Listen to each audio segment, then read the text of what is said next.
전라남도 강진군 강진읍 남성리에 위치한 영랑생가는 김영랑이 1903년에 태어나 1948년 9월 가족과 함께 서울로 이주하기 전까지 45년간 살았던 집입니다.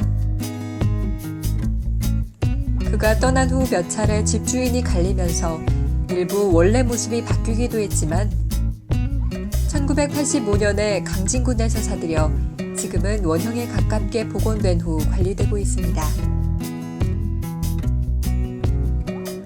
모란이 피기까지는으로 잘 알려진 우리나라 순수시 서정시의 대표적 시인으로 꼽히는 시인 김영랑의 생가로 함께 떠나보겠습니다.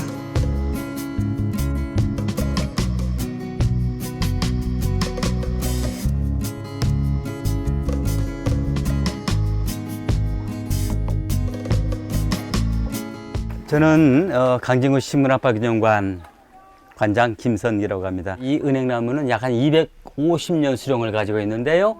250년 수령인데 영랑생가의 명물 중의 명물입니다. 지금 상당히 은행이 많이 열려 있어요. 가을이면은 여기에 발이 마치 그 눈을 밟듯이 이렇게 다니면은 이 신발이 보이지 않아요. 은행잎 때문에. 허란 은행잎 때문에. 그래서 상당히 여기가 그 낭만적인 공간, 사랑의 공간이 되기도 하고, 이 은행은 가을에 한 10가마니 정도를 땁니다. 굉장히 많습니다. 영랑은 여기에서 1903년 1월 달에 태어나셨거든요. 500석 지주의 자식으로 태어났어요. 1903년에 태어나셔가지고 1949년 8월에 뜰 때까지, 그러니까 몇 년 사셨나요? 46년 동안 여기 사셨어요. 46년 동안. 46년 동안 여기에 사시면서 영랑이 남겼었던 시는 87편인데 후기시 19편만을 빼고 전부 다 우란에서 쓰여졌어요. 그러니까 영랑의 시에서는 고향의 식을 찾아볼 수가 없어요. 고향을 떠날 일이 없잖아요. 지금 바라보이는 곳이 여기가 영랑생가 사랑채입니다. 저기는 영랑 선생이 작품을 쓰셨었던 창작 공간이에요. 창작 공간. 저기는 비록 이렇게 시골집이지만 상당히 많은 문인들과의 교류 장소였습니다. 춘원 이광수도 여기를 왔었어요. 정지용, 수주 변영로, 많은 분들이 여기에서 그렇게 교류했는데 특히 영랑생가에 모란이 많습니다. 매년 4월 말에서 5월 초에 핍니다. 그래서 딱 일주일밖에 피지 않습니다. 그래서 상당히 지금 영랑생가에 모란밭이 이렇게 많이 있는데, 영랑생은 참 모란을 좋아하셨던 것 같아요. 그래서 그 영랑생의 대표자 모란이 피기까지는 그 시가 나오는데, 모란이 피기까지는 1934년 4월 달에 발간, 용화 박용철 선생이 그 출간한 문학지라는 잡지가 있어요. 문학지에 모란이 피기까지는 그 시가 발표가 됐습니다. 목단이 피기까지는 해보세요. 그 기억 때문에 목이 확 걸려요. 근데 모란이 피기까지는 아니고 모란이 입에서 굴러다녀요. 이 굴러다니는 게 유성음이라는 거예요. 니은, 니을, 미음, 이응이라는 거예요. 의도적으로 그렇게 리을음을 첨가를 시켜서 특히나 유성음들을 첨가를 시키는 게 바로 영랑 시세계의 특징입니다. 영랑은 1950년 9월 29일 날 28일이 928이 뭐죠? 서울수복이죠. 어쨌든 서울수복을 봤네. 그래가지고 서울수복을 하면서 막 이제 그 이민구들이 퇴각을 하고 있지 않겠어요? 그리고 상당히 그 전황이 궁금하셔요, 양반이. 그 당시 서울 그 신당동에 사셨는데 반공어들이 있었어요. 반공어. 근데 반공어는 영랑선생 그 일대에서 영랑선생 집밖에 없었어요.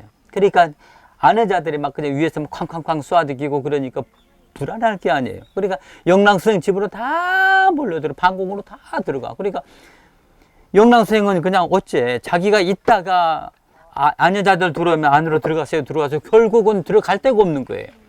근데 이런 거 도대체 어떻게 생겼는가 전황을 알아야 될 거 아니에요? 그래서 그 전황을 이렇게 쭉 살피러 가셨다가 퇴각한의 인민군 포탄에 파편이 맞아서, 그래갖고 1950년 9월 29일 손도 못 쓰시고 48년의 일기로 돌아가셨어요. 48년에 일기로 돌아가시면서 87편의 시를 남겼고, 이 영랑생가 안채가 그게 바로 1903년에 지어진 겁니다. 영랑 선생의 아버지가 김종호라는 분인데요. 영랑 선생을 난 기분으로 상당히 그때만 해도 그 영랑 선생 낳는데 상당히 큰 인물이 될 그런 생각들을 가졌었던 모양이죠. 그러니까 당신 이제 집을 헐고 이제 거기다가 지어졌는데, 저기 바로 그러니까 1903년에 지어졌으니까 지금의 15년이니까 약 한 110년, 112년 됐습니다. 그리고 여기는 이제 지금도 나이 드신 분들 여기를 탑골이라고 그럽니다. 탑골. 그러니까 옛날에 그 탑은 주로 이제 그 절터였었거든요. 절터라는 것은 곧 그 지역의 명당이라고 합니다. 근데 여기가 상당히 명당 지역에 영랑 선생의 아버지가 이제 터를 잡고 지어졌는데, 저게 그 안채가 국가지정문화재 252호로 지정된 곳입니다. 대한민국 문화예술인 가운데 통틀어서 미술이 됐건 문학이 됐건 뭐 영화가 됐건 문화예술인 가운데 생가가 국가지정으로 지정된 것은 영랑생가가 유일무이합니다. 영랑생이 저기서 14살 때 이제 결혼을 해가지고 이제 초야를 치렀었던 방인데요. 영랑의 여자, 그 김은초라는 여자는 이 마을의 초씨의 손녀딸입니다. 그러니까 말씀드린 대로 영랑이 500석 지주의 자식이라고 그랬죠. 그러니까 상당히 그 부잣집에. 근데 영랑이 결혼해서 1년 반 정도 살다가 그 여자가 돌림병이 와서, 그러니까 즉 전염병으로 인해서 사별을 하고 맙니다.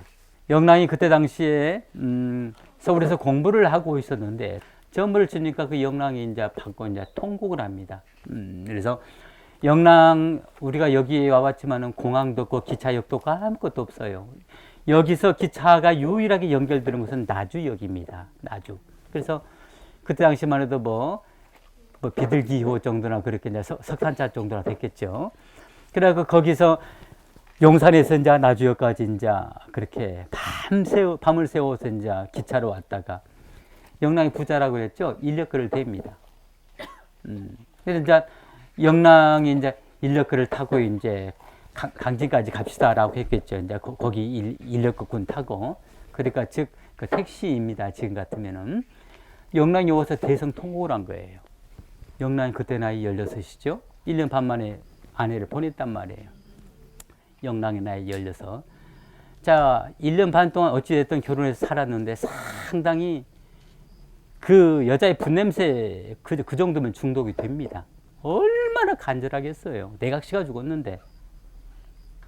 그래서 그때 첫 쓰여진 시가 쓸쓸한 묘 앞에서라는 그 시가 있습니다. 화건컨대 영랑의 시심은 저는 첫 여자를 떠나보낸 거기서부터 발원됐다고 봅니다. 그래 영랑의 시가 그 87편이라고 그랬죠. 대부분의 시적 정조가 애상, 슬픔, 비애입니다.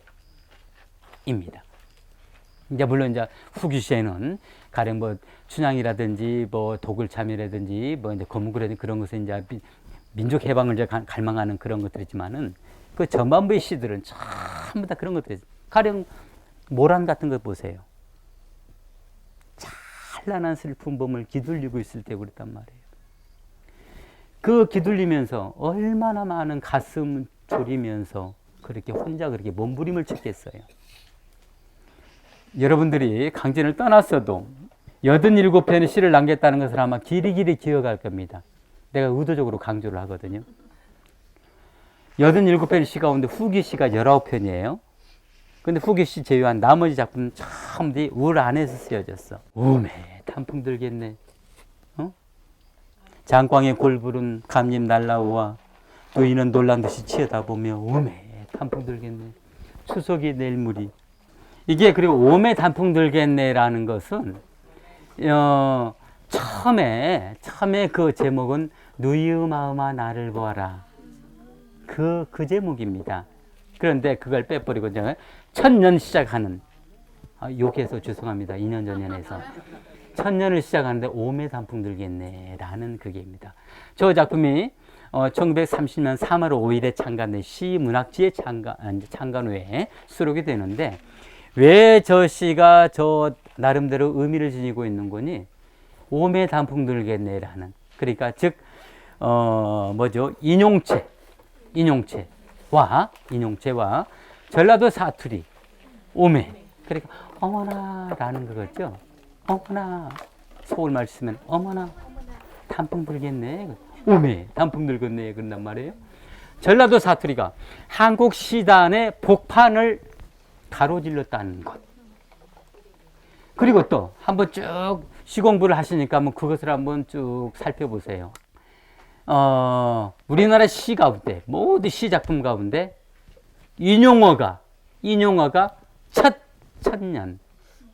천년에 나오는 것은 영랑 선생의 오매 단풍 들겠네가 처음입니다. 이렇듯 영랑은 상당히 그 실험 의식이 강했어요. 대부분 인문학이라 하면 되게 재미없고 딱딱하고 어려운 것이라고들 생각들 하시잖아요. 그래서 저희는 좀 일반 시민분들이 대중적으로 접근할 수 있는 쉽고 재미있는 주제가 문학이라고 생각을 했고요. 그 중에서 김영랑 선생님의 고향인 강진에 있는 문학의 길을 따라 걸으면서 영랑 선생님의 작품 세계와 그의 삶을 되돌아보는 그런 기회를 가져보았습니다. 가을을 만끽하고 또 김영랑 생가를 찾으면서요. 이곳에서 우리가 못 느꼈던 시골 정치랑 이런 것들을 많이 느끼고 가는 것 같아요. 모란꽃은 아직 지금은 다 져서 없는데요. 그게 좀 아쉬웠는데 모란꽃이 피면 참 아름답겠다. 이 마당이 그리움이 묻어나는 마당이지 않을까 이런 생각이 들어요. 그래서 한번 다시 4월이 되면 모란이 피면 그때 한 번 더 찾아오면 참 좋겠다라는 생각을 하고 갑니다. 평소에 이 김영랑 선생님을 존경하다가 직접 현장에 와서 보니까 이제 그분에 대한 그런 이제 그 시적 뭐 이런 사고에 대해서 더 공감을 하게 되고 문학적 그런 감정을 더 깊이 가지게 되었습니다. 시단에 등장한 이래 1950년 작고하기까지 김영란 선생이 남긴 87편의 시에서 압도적으로 많이 등장하는 시어는 마음이었는데요. 1930년대 시문학파의 중심 멤버였던 그의 시세계가 추구한 마음의 세계는 지성적인 요소가 스며들기 이전에 투명하고 자연 발생적인 단계에 해당했습니다. 김영랑의 시를 소개하는 이 책은 독자들로 하여금 순수 서정의 본령을 보여줄 수 있을 것입니다. 거제도서관은 경상남도 거제시 신현읍에 위치하고 있으며 1976년 5월 5일 개관한 오랜 전통을 지닌 도서관입니다. 자료중심, 정보중심 서비스를 제공함으로써 공공도서관의 기본적인 역할을 수행하고자 하며 시민의 지적 욕구 충족과 아울러 문화 코드의 중심에 설 수 있도록 노력하고 있습니다. 기류의 인문학!